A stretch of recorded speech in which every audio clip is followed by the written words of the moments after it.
یہاں فرماتے ہیں پہلی بات، یا ایھا الذین آمنوا، لوگوں جو ایمان لائے ہو، رائنا نہ کہا کرو بلکہ انظرنا کہا کرو، اور غور سے سنا کرو، اور انکار کرنے والوں کے لیے دردناک عذاب ہے۔ رائنا کا لفظ جو ہے اس کا مطلب ہے ہمارا خیال کیجئے، ہماری رعایت کیجئے، مگر اس کو ذرا تھوڑا سا عین کی زیر کو ذرا لمبا پڑے تو اس کا مطلب ہو جاتا ہے ہمارے چرواہے۔ تو غیر آ کے نبی علیہ الصلوۃ والتسلیم کو اس قسم کے لفظ کہا کرتے تھے، تو مسلمانوں کو منع کیا تم یہ نہ کہو تاکہ تمہاری نقل اتار کے یہ بھی نبی علیہ السلام کو بگاڑ کے نہ کہنا شروع کر دیں اور ان کے دل خوش ہوں، تو اس لیے انظرنا کہا کرو، اور جب یہ کہو رسول اللہ تمہاری طرف متوجہ ہوں تو آپ کی ایک ایک بات کو واسمعوا، غور سے سنو۔ یہ آداب ہیں آپ کی محفل میں بیٹھنے کے اور آپ سے مخاطب ہونے کے۔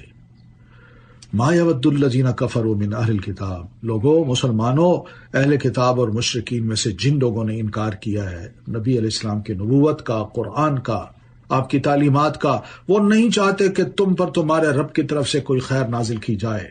یہ دین خیری ہے نا، آئے دن مسلمان بہتر سے بہتر ہوتے جا رہے ہیں، ان کا اخلاق، ان کا کردار، ان کے معاملات، ان کی گفتگو بہترین سے بہترین ہوتی جا رہی ہے، تو دوسرے کہتے ہیں بھائی بہتر تو ہم لوگ تھے مگر بہترین تو یہ ثابت ہو رہے ہیں۔ تو ان کے دل میں ایک بات آ گئی کہ نہیں، ان کے پاس خیر کیوں آئے، حالانکہ اللہ جس کو چاہتا ہے اپنی رحمت کے ساتھ خاص کر لیتا ہے، اور اللہ بہت بڑے فضل وار ہے، وہ تو کوئی نسلوں کو تھوڑی دیکھتا ہے، جس کو چاہے اپنا رحم، اپنی مہربانی عطا کر دے۔ ما ننسخ من آیت، ہم جس آیت کو منسوخ کر دیتے ہیں یا اسے بھلوا دیتے ہیں تو ہم اس سے بہتر یا اس جیسی اور لے آتے ہیں۔ یہ نسخ کا مسئلہ جو ہے یہ یاد رکھیے، پہلے ایک حکم آتا ہے، وہ اللہ صرف بندوں کو سیدھی راہ پہ یا ٹریک پہ لانے کے لیے حکم دیتا ہے، اور پھر جب بندے آہستہ آہستہ ٹریک پہ آ جاتے ہیں تو پچھلی باتیں ختم اور فائنل بات اللہ فرما دیتا ہے۔ یہ علاج کی ایک صورت ہے، بس کہ بندوں کو کس طرح صحیح راہ پہ لانا ہے، تو اس کا ایک طریقہ بتایا ہے۔ حکم جو پہلے ہوگا تو پھر اس کو ہم کہیں گے ناسخ آ گیا ہے، جب پہلے حکم ہی نہیں ہے تو ناسخ ہم اس کو نہیں کہہ سکتے یا نسخ نہیں کہہ سکتے۔ کیا آپ نہیں جانتے کہ بے شک اللہ ہر چیز پر خوب قادر ہے؟ کیا آپ نہیں جانتے کہ بے شک اللہ اسی کے لیے ہے آسمان اور زمین کی بادشاہت، اور تمہارے لیے اللہ کے سوا نہ کوئی دوست ہے اور نہ کوئی غم مددگار؟ تو جب اتنا کچھ جانتے ہیں تو پھر یہ کیوں نہیں مانتے کہ اللہ کسی آیت کو منسوخ بھی کر سکتا ہے؟ ام تریدون ان تسألوا رسولکم، اہل ایمان کیا تم یہ چاہتے ہو کہ اپنے رسول سے اس طرح کے سوال کرو جس طرح کے سوال اس سے پہلے موسیٰ علیہ السلام سے کیے گئے تھے، اور جو ایمان کو کفر سے بدل ڈالے تو وہ یقیناً سیدھے راستے سے بھٹک گیا۔ ایسے سوال نہ کرو کہ بندہ مومن ہوتے ہوئے سوال ایسا کرے کہ یوں لگے کہ یہ تو کافروں والا سوال ہے، یا یوں لگے یہ تو مسلمان ہے ہی نہیں۔ ایسی اجازت نہیں ہے ہمارے دین کی۔ آج کس طرح جرت سے بیٹھ کے اسلام کو مجمع میں کھڑا کر کے ایسے سوال کیے جاتے ہیں جیسے اسلام مجرم ہے۔ بھئی تم سوال کرنے والے اپنے آپ کو تو ڈکلیئر کرو، میں کون ہوں، میں مسلمان ہوں کہ نہیں؟ اگر مسلمان ہو تو ایمان کیا ہے تمہارا اللہ پر اور رسول پر؟ ود کثیر من اہل الکتاب، اہل کتاب میں سے بہت سے لوگ اپنے نفسوں کے حسد کی وجہ سے یہ چاہتے ہیں کہ کاش مسلمانوں تمہارے ایمان لانے کے بعد وہ تمہیں کافر دوبارہ بنا دیں، بعد اس کے کہ ان پر حق ظاہر ہو چکا ہے۔ تو تم ان کی تمام ان کوششوں کو دیکھو، ہوشیار رہو، لیکن تم درگزر کرو، معاف کر دو ان کی حرکتوں کو، اپنے اسلام پہ ڈٹے رہو، حتی یاتی اللہ بامری، یہاں تک کہ اللہ اپنا حکم لے آئے۔ ان اللہ علی کل شیء قدیر، یقین مانو اللہ ہر چیز پر پوری طرح قدرت رکھتا ہے۔ مسلمان تھے، مدینہ کے، کمزور تھے، ان کو طاقت دی اللہ تعالیٰ نے یہ بیان دے کے کہ میں قدرت رکھتا ہوں، حالات کو پلٹ سکتا ہوں، تم اپنے آپ کو مضبوط رکھو۔ کیا کرو مضبوطی کے لیے؟ وَأَقِیمُوا الصَّلَاةَ وَآتُوا الزَّکَاةَ، نماز قائم کرتے رہنا اور زکوٰۃ دیتے رہنا، یہ دو چیزیں نہ چھوڑنا، یہ تمہارے ایمان کی علامت ہوگی۔ تمہارے حالات، تمہارے معاملات، تمہارے اخلاق کی تعمیر ان دونوں پر ہی ہوگی۔ وَمَا تُقَدِّمُوا لِأَنفُسِكُم مِّن خَيْرٍ، اور جو خیر بھی تم اپنے نفسوں کے لیے آگے بھیجو گے، یعنی جو کر رہے ہو آگے کے لیے سٹور ہو رہا ہے، اس کو اللہ کے ہاں پالو گے، وہ ضائع نہیں ہوگی۔ تم شاید بھول جاؤ مگر اللہ نے اس کو ریکارڈ میں رکھنا ہے۔ ان اللہ بما تعملون بصیر، بے شک اللہ خوب دیکھنے والا ہے جو بھی تم عمل کرتے ہو۔ وقالوا، اور انہوں نے کہا ہرگز جنت میں داخل نہ ہوگا مگر وہ جو یہودی ہو، اور دوسروں نے کہا ہرگز نہ جنت میں داخل ہوگا مگر وہ جو نصرانی ہو۔ یہ ان کی آرزویں ہیں، یہ خواہشات ہیں، بھئی کچھ کرو، کچھ مانو، ایمان لاؤ اور اسی کے مطابق عمل کرو، تب جا کے یہ آرزویں پوری ہوں گی، ورنہ یہ خالی خولی آرزویں تمہیں جنت میں داخل نہیں کر سکتی۔ اور اگر ایسی بات ہے تو قل ہاتوا برہانکم ان کنتم صادقین، اپنی دلیل لاؤ اگر تم اپنے اس دعوے میں سچے ہو۔ ہاں بلا، کیوں نہیں، من اسلم وجہہ للہ، جس نے اللہ کے لیے اپنا چہرہ جھکا دیا اور وہ اس میں محسن بھی ہو، مخلص ہو چہرہ جھکانے میں، کہ اللہ جو تیرا حکم ہے ماننے کو تیار ہوں، میں سبمٹ کرتا ہوں تیرے آگے، تیرے دین کے آگے، تو ایسے شخص کے لیے اس کا اجر اس کے رب کے پاس ہے، اور ایسے لوگوں کو نہ کوئی خوف ہوگا اور نہ وہ غمگین ہوں گے۔ تو عمل کی قبولیت کے لیے دو شرطیں ہیں، خالص اللہ کے لیے عمل، اور پھر وہ محسن، ان کا علماء یہ معنی بھی کرتے ہیں کہ وہ رسول اللہ صلی اللہ علیہ وسلم کا متبع بن کے کرے، یعنی پہلا عمل خالص اللہ وحدہ لا شریک کے لیے کیا گیا ہو، اور دوسری بات جو شرط ہے وہ یہ ہے کہ عمل درست ہو اور شریعت کے عین مطابق ہو، اور جو اس کے مطابق نہیں ہوتا اس کو شرف قبولیت حاصل نہیں ہو سکتا۔ وقالت الیہود لیست النصارى علی شیء، اور یہود نے کہا کہ نصرانی کسی چیز پر نہیں۔ یہ دیکھیے، جو موسیٰ علیہ السلام نے دین دیا تھا اس کا نام اسلام تھا، حضرت موسیٰ علیہ السلام فوت ہو گئے، انہوں نے بعد میں اس کو یہودیت بنا لیا۔ عیسیٰ علیہ السلام نے جو دین دیا تھا، ہمارا ایمان ہے، وہ اسلام تھا، ایک اللہ کی عبادت، اور پھر ان کے آسمان پہ اٹھ جانے کے بعد اس کو نصرانیت بنا لیا گیا، اور تاریخ ان کی بتاتی ہے، نیٹ پہ چلے جائیں پتہ چل جاتا ہے کیا کچھ ہے۔ تو اب الزامات کی جنگ ہے، یہودی بھی ایک مذہب بن گیا، یہودیت، اور نصرانیت بھی، اب ایک دوسرے پر الزام، کون صحیح ہے کون غلط ہے۔ انہوں نے کہا تم کچھ نہیں ہم سب کچھ ہیں، انہوں نے کہا تم کچھ نہیں ہم سب کچھ ہیں۔ وقالت النصارى، اور نصارہ نے کہا کہ یہود کسی چیز پر نہیں، حالانکہ وہ کتاب پڑھتے ہیں، کتاب دونوں کے پاس ہے۔ پہلا سوال یہ ہے، بڑی زبردست ٹانٹ ہے، پہلا سوال یہ کہ تم اپنے آپ کو یہودی کہتے ہو، یہ بتاؤ کہ تمہارے پاس تورات میں کہاں لکھا ہے کہ یہودی بنو، اور تم کہتے ہو ہم صحیح ہیں نصرانی، تو یہ بتاؤ تمہاری کتاب میں حضرت عیسیٰ علیہ السلام نے کہاں یہ کہا کہ نصرانیت کی تبلیغ کرنا، اس کی دعوت دینا۔ وَهُمْ يَتْلُونَ الْكِتَابَ، کتاب موجود ہے، لاؤ کوئی ایسی دلیل۔ كَذَلِكَ قَالَ الَّذِينَ لَا يَعْلَمُونَ مِثْلَ قَوْلِهِمْ، اب ان دونوں سے بڑھ کر وہی دعویٰ اسی طرح کا کر دیا ان لوگوں نے جو بالکل علم نہیں رکھتے، وہ کون تھے؟ مشرکین، انہوں نے بھی ایسی بات کہہ دی، انہوں نے کہا تم دونوں کچھ نہیں ہم سب کچھ ہیں۔ اللہ فرماتا ہے تمہارے اس اختلاف کا حل مجھے نہیں لگتا کہ دنیا میں ہو، تم ضدی ہو، تمہارے پاس کتاب ہو، رسول ہو، تم اس کی بات جب نہیں مانو گے تو یہ اختلاف باقی رہے گا، تو لہذا دنیا میں یہ فیصلہ نہیں ہوگا۔ فاللہ یحکم بینہم یوم القیامہ، تو قیامت کے دن ہی اللہ ان کے درمیان اس معاملے میں فیصلہ کرے گا جس میں وہ اختلاف کرتے تھے۔ وَمَنْ أَظْلَمُ مِمَّنْ مَنَعَ مَسَاجِدَ اللَّهِ، اور اس سے بڑھ کر ظالم اور کون ہوگا جو اللہ کی مسجدوں میں اس کے نام کا ذکر کیے جانے سے روکے اور ان کی ویرانی کے لیے کوشش کرے۔ یہ بھی بڑا ظلم ہے، کوئی مسئلہ کھڑا کر دیا جائے، مسجدیں بند کر دی جائیں، عبادت گاہیں بند کر دی جائیں، یہاں کوئی عبادت کے لیے نہیں آ سکتا۔ ایک تو یہی ہوتا ہے کہ پابندیاں مخالف لگا دیتے ہیں، یہ بڑا ظلم ہے، اور دوسرا یہ بھی ہوتا ہے کہ انسانوں کا ظلم بعض اوقات ایسی بیماریاں اور وباؤں کو لے آتا ہے کہ جس سے مسجدیں اور اللہ کی عبادت گاہیں بند ہو جاتی ہیں۔ اولئک ما کان لهم ان يدخلوها الا خائفین، ایسے لوگوں کو تو یہی زیب دیتا تھا کہ وہ ان مسجدوں میں داخل ہوتے تو ڈرتے ہوئے داخل ہوتے۔ آج مسجدیں، عبادت گاہیں ڈرنے کی جگہ نہیں رہیں، یہ کھیل کھول کی جگہ بن گئی ہے. اللہ سے حیا، اس کے خوف کی جگہ نہیں رہی، بلکہ آزادی کی جگہ بن گئی ہے. یہ سب چیزیں بڑا ظلم تھا اور ہے اگر کہیں مسجدوں کے ساتھ یہ سلوک ہوتا ہے، عبادت گاہوں کا احترام نہیں ہوتا. تو اللہ فرماتے ہیں لہم فی الدنیا خزی، ایسے توہین کرنے والے جو لوگ ہیں ان کے لیے دنیا میں بھی رسوائی ہے اور آخرت میں ان کے لیے بہت بڑا عذاب ہے. وَلِلَّهِ الْمَشْرِقُ وَالْمَغْرِبُ، اور اللہ ہی کے لیے ہے مشرق اور مغرب، تو جس طرف بھی تم رخ کرو گے پس ادھر ہی اللہ کا چہرہ ہے. بے شک اللہ وسعت والا اور بہت علم والا ہے. جہاں بھی ہو ہاتھ اٹھا لو، اس سے دعائیں کرو، وہ تمہاری دعائیں سنے گا.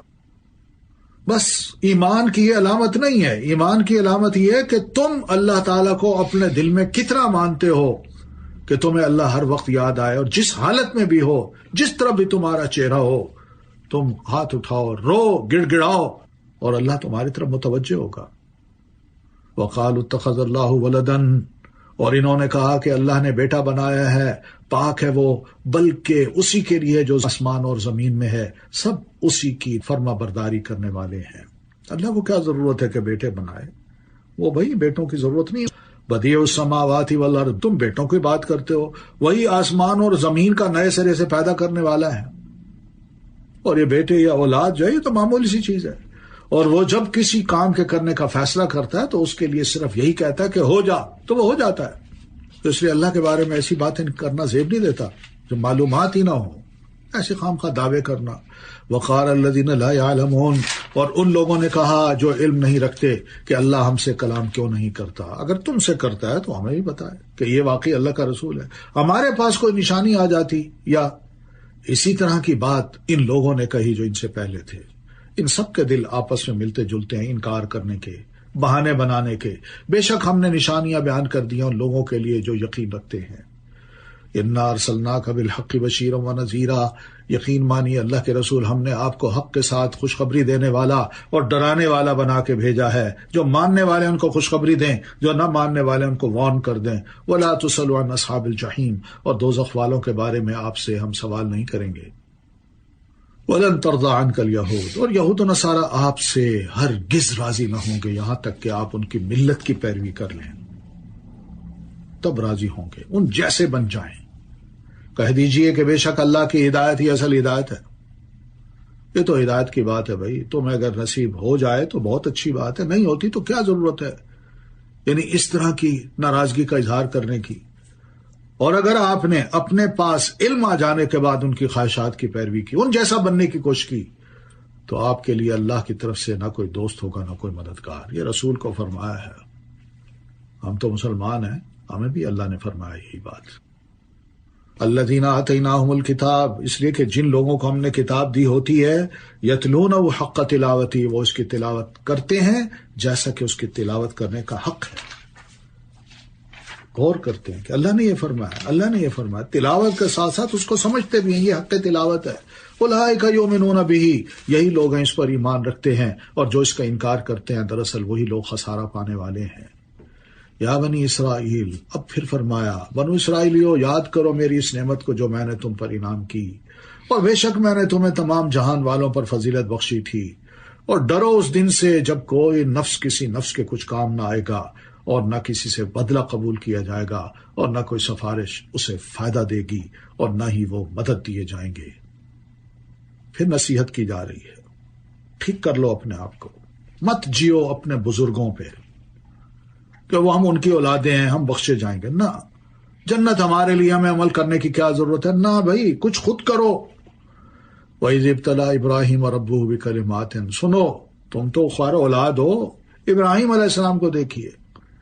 اور جب ابراہیم علیہ السلام کو اس کے رب نے چند باتوں کے ساتھ آزمایا، تمہیں بھی اللہ آزما رہا ہے، ان کو بھی آزمایا تھا، لیکن وہ فَأَتَمَّهُنَّ، تو وہ ان میں کامیاب ہو گئے، انہیں پورا کر دکھایا. اللہ اتنا خوش ہوا. قال انی جاعلک للناس اماما، ابراہیم بے شک میں تمہیں لوگوں کا امام بنانے والا ہوں. یعنی قیامت تک لوگ جو آئیں گے ان کے امام آپ ہوں گے، بڑے آپ ہوں گے. قال ومن ذریتی، ابراہیم نے عرض کی اللہ اگر تو نے مجھے امام بنایا تو میری اولاد کو بھی امام بنانا۔ قال لا ینال عہد الظالمین، اللہ نے فرمایا ایسا نہیں ہو سکتا کہ میرا عہد آپ کی اولاد میں جو ظالم ہوں گے ان کے لیے نہیں ہوا، پھر ہاں جو میرے فرمانبردار ہوں گے میں ان کو امام بنا سکتا ہوں۔ وَإِذْ جَعَلْنَا الْبَيْتَ مَثَابَةً لِلنَّاسِ، اور جب ہم نے بیت اللہ کو لوگوں کے لیے لوٹ کر آنے کی جگہ اور جائے امن بنایا، وَاتَّخِذُوا مِن مَقَامِ إِبْرَاهِيمَ مُصَلًّى، اور حکم دیا کہ مقام ابراہیم کو نماز کی جگہ بنا لو، وَعَهِدْنَا إِلَىٰ إِبْرَاهِيمَ وَإِسْمَاعِيلَ، اور ہم نے ابراہیم اور اسماعیل سے عہد لیا کہ تم دونوں میرے گھر کو طواف کرنے والوں اور اعتکاف کرنے والوں اور رکوع کرنے والوں اور سجدہ کرنے والوں کے لیے پاک رکھو۔ یہ ہم نے کہا۔ ابراہیم علیہ الصلاۃ والتسلیم اللہ کے نبی، بیت اللہ کو انہوں نے تعمیر کیا، اور بیت اللہ کے ارد گرد کا علاقہ اللہ تعالیٰ فرماتے ہیں ہم نے ثواب کمانے کی، بار بار انسانوں کے لوٹ کے آنے کی جگہ بنا دی اور پھر امن کی جگہ بنا دیا۔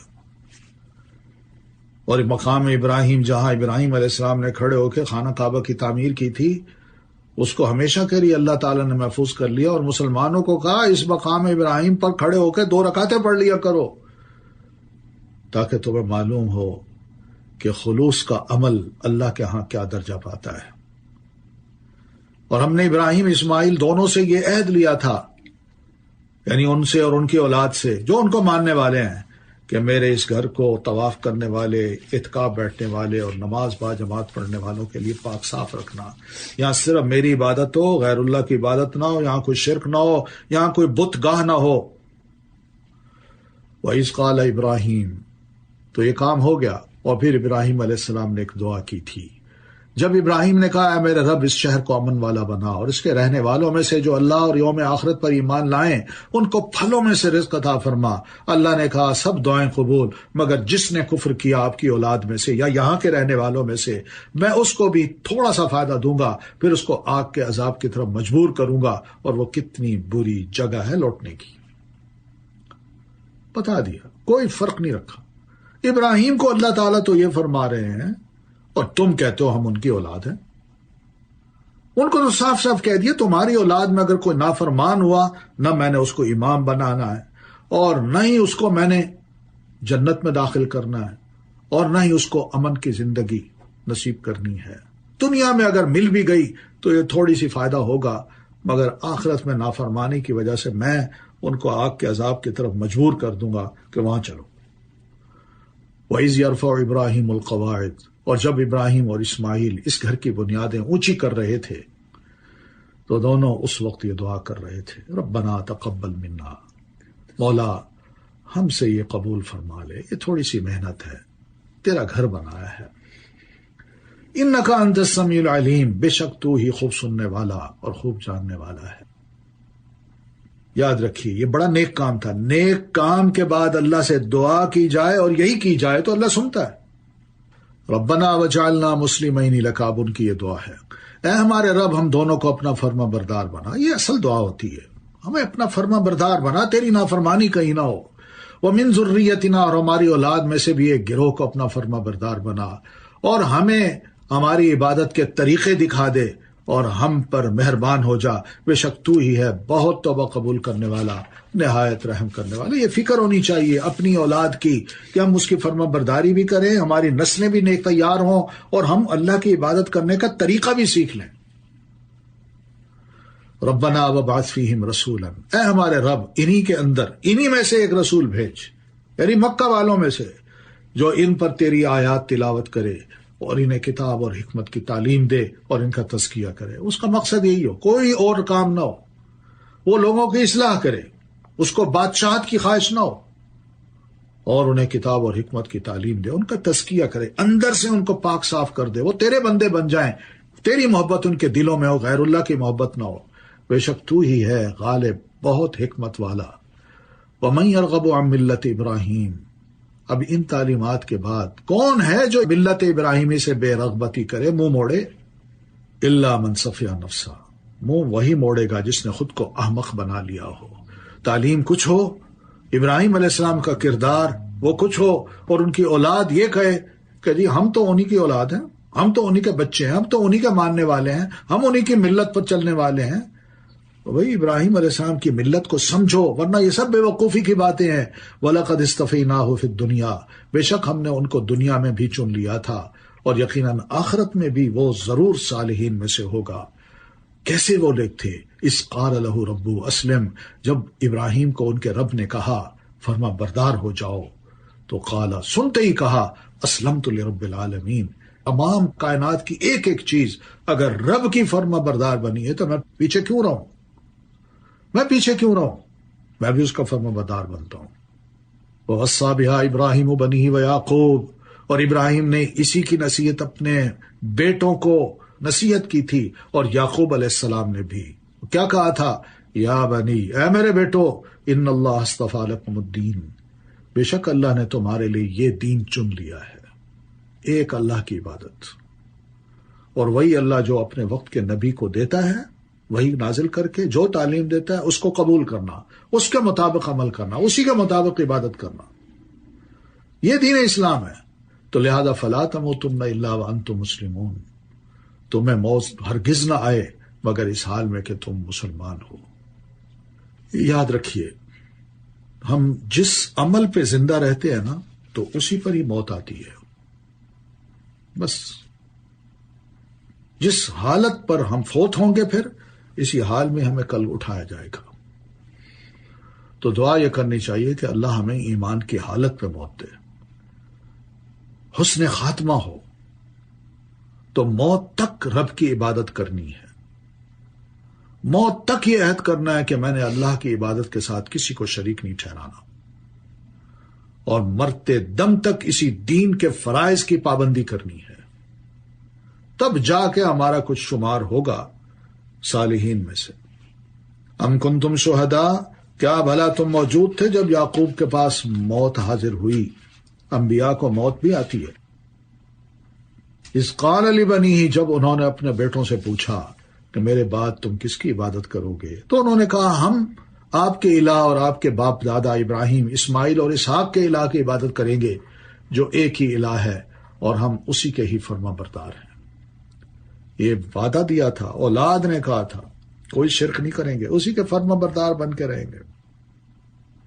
تو لہذا بنو اسرائیلیو تلک امتن، یہ تمہارے بزرگ جو تھے ابراہیم علیہ السلام، یعقوب، اسحاق، اسماعیل، یہ سب ایک جماعت تھی، قد خلت، جو اپنا وقت گزار کے اس دنیا سے رخصت ہو گئی، لہا ما کسبت، جو انہوں نے کیا، جو انہوں نے کمایا وہ انہی کے لیے، ولکم ما کسبتم، اور جو تم کماؤ گے وہ تمہارے لیے ہوگا۔ وَلَا تُسْأَلُونَ عَمَّا كَانُوا يَعْمَلُونَ، کل قیامت کو اللہ نے یہ نہیں پوچھنا تم سے کہ وہ کیا کرتے تھے، اس نے یہ پوچھنا ہے تم کیا کر کے آئے۔ وَقَالُوا، اور پھر یہ دیکھیے یہودی اور نصرانی مسلمانوں کو کہتے پھرتے ہیں كُونُوا هُودًا أَوْ نَصَارَىٰ، یہودی بن جاؤ یا نصرانی بن جاؤ، تہتدوا، تمہیں ہدایت مل جائے گی۔ ظاہر ہے اسلام ہے، نبی علیہ السلام پیش کر رہے ہیں، تو ان کو یہ نظر آیا کہ یہ کیا نئی چیز بیچ میں آ گئی ہے، ان کا یہ ہدایت نہیں ہے۔ ہدایت کے لیے کسی نہ کسی فرقے میں جو ہم نے بنا رکھے ہیں ان میں آپ شامل ہو جائیں، تب ہدایت ملے گی۔ قل، کہہ دیجئے، بل ملت ابراہیم حنیفہ، اب نہیں، ان میں ہدایت نہیں ہے، بلکہ ابراہیم کا طریقہ میں اختیار کرتا ہوں جو یکسو تھے اور مشرکوں میں سے نہ تھے۔ بس انہوں نے تو کبھی ایسی دعوت ہی نہیں دی تھی کہ یہودی بن جاؤ یا نصرانی بن جاؤ، انہوں نے تو اسلام کی بات کی تھی۔ قولو، تم مسلمان ہو، تم سب کہو کہ ہم اللہ پر ایمان لائے اور جو ہماری طرف نازل کیا گیا، اور جو ابراہیم، اسماعیل، اسحاق اور یعقوب اور ان کی اولاد کی طرف نازل کیا گیا، اور جو موسیٰ اور عیسیٰ علیہ السلام دیے گئے، اور جو دیگر انبیاء کرام کو ان کے رب کی طرف سے دیا گیا، سب کو ہم مانتے ہیں، ہم ان میں سے کسی ایک کے درمیان کچھ فرق نہیں کرتے، یعنی کسی کو مانے اور کچھ کو نہ مانے، نہ، ہم سب کو مانتے ہیں اور ہم اللہ کے فرما بردار ہیں۔ فَإِنْ آمَنُوا، پھر اگر یہ مخالف تمہارے ایمان لے آئے، بِمِثْلِ مَا آمَنْتُمْ بِهِ، جیسا کہ مسلمانوں صحابہ کرام تم ایمان لائے، فَقَدْ اهْتَدَوْا، تو پھر تو یقیناً وہ ہدایت پا جائیں گے۔ وَإِن تَوَلَّوْا، اور اگر وہ منہ موڑ لیتے ہیں، منہ پھیرتے ہیں، فَإِنَّمَا هُمْ فِي شِقَاقٍ، تو بے شک وہ ضد میں ہیں، اور ان قریب ان کے مقابلے میں اللہ ضرور آپ کو کافی ہو جائے گا، اور وہ خوب سننے والا اور خوب جاننے والا ہے۔ صبغت اللہ، اللہ کا رنگ، اللہ کے دین کا رنگ تم اپنے اوپر چڑھاؤ، اس کو اپناؤ۔ ومن احسن من اللہ صبغہ، یاد رکھو اللہ سے بہتر رنگ یعنی دین کس کا ہو سکتا ہے؟ کسی کا نہیں ہو سکتا۔ تم کہو وَنَحْنُ لَهُ عَابِدُونَ، ہم تو اسی کی عبادت کرنے والے ہیں۔ قل، کہہ دیجئے، اَتُحَاجُّونَنَا فِي اللَّهِ، کیا تم اللہ کے بارے میں ہم سے جھگڑتے ہو؟ ہم ایک اللہ کی عبادت کی طرف تمہیں بلا رہے ہیں، ایک اللہ کا نام لے رہے ہیں اور کسی خدا کا نام نہیں لیتے۔ وَهُوَ رَبُّنَا وَرَبُّكُمْ، حالانکہ وہ تمہارا بھی رب ہے اور ہمارا بھی رب ہے۔ وَلَنَا أَعْمَالُنَا، اور ہم جو کر رہے ہیں ہمارے اعمال ہمارے لیے، تمہارے لیے تمہارے اعمال۔ وَنَحْنُ لَهُ مُخْلِصُونَ، جبکہ ہم نے اپنے ایک ایک عمل کو خالص اللہ کے لیے کرنے کی ٹھان لی ہے، پھر کیوں جھگڑتے ہو؟ ام تقولون، کیا تم کہتے ہو کہ ان ابراہیم و اسماعیل و اسحاق، کہ ابراہیم، اسماعیل، اسحاق، یعقوب اور ان کی اولادیں کانوا ھودن او نصارا، کہ وہ یہودی تھے یا نصرانی تھے، اور وہ بھائی دین لائے تھے، اسلام کا دین۔ یہ تو بعد میں تم نے یہ یہودیت اور نصرانیت ایجاد کر لی۔ قابل غور بات ہے، رسول اللہ نے بھی اسلام دیا تھا۔ آج ہم مسلمان بھی ٹکڑے ٹکڑے ہو گئے۔ یہ آیت ایک ایک مسلمان کو جھنجھوڑ رہی ہے، ایک ایک مسلمان کو۔ یہ ان کے لیے نہیں ہے، ہمارے لیے بھی ہے۔ قل اانتم اعلم ام اللہ، ان سے پوچھئے کیا تم زیادہ جانتے ہو یا اللہ؟ اور اس سے بڑا ظالم اور کون ہوگا جو اس گواہی کو چھپا لے؟ قرآن گواہی دے رہا ہے، رسول اللہ کی تعلیم گواہی دے رہی ہے، اس کے باوجود بندہ اس گواہی کو، دین کی گواہی کو چھپا دے جو اللہ کی طرف سے اس کے پاس ہے۔ یہ نہیں کہ کسی اور کی طرف سے ہے، قرآن موجود ہے، اللہ کے رسول صلی اللہ علیہ وسلم کے ارشادات موجود ہیں، سیرت موجود ہے، پھر بھی اس کو چھپایا جاتا ہے۔ کہاں ہے نبی علیہ السلام کی تعلیمات میں کہ تم فرقہ واریت اختیار کر کے اپنے الگ الگ نام رکھ لو؟ وَمَا اللَّهُ بِغَافِلٍ عَمَّا تَعْمَلُونَ، جو کچھ تم کرتے ہو اللہ اس سے غافل نہیں ہے۔ تِلْكَ أُمَّةٌ، پھر کہتا ہوں کہ ایک جماعت تھی جو گزر گئی، لہا ما کسبت ولکم ما کسبتم، ان کے برتے پہ مت جینا، انہوں نے جو کمایا وہ انہی کے لیے اور تم جو کماؤ گے تمہارے لیے۔ ولا تسألون عما كانوا يعملون، اور تم سے یہ سوال نہیں کیا جائے گا کہ وہ کیا عمل کرتے تھے، بلکہ تم سے یہ سوال کیا جائے گا کہ تم کیا عمل کر کے آئے ہو۔ یہ دوبارہ اللہ نے ڈرایا ہے، دوبارہ دھمکی دی ہے کہ دوسروں کے عملوں پر بھروسہ مت کیجیے، ہر انسان اپنے عمل کا جواب دہ ہے اور ہر انسان کو وہی ملے گا جو اس نے کمایا ہوگا۔ ہر نفس اپنے عمل کا خود بدلہ پالے گا، کسی سے دوسرے کے عمل کے بارے میں سوال نہیں ہوگا، کوئی انسان کسی دوسرے کا بوجھ نہیں اٹھائے گا، اور قیامت کے دن حسب اور نسب بالکل فائدہ نہیں دے گا۔ سبحانک اللہم و بحمدک، اشہد ان لا الہ الا انت، استغفرک و اتوب الیک۔ السلام علیکم ورحمۃ اللہ وبرکاتہ۔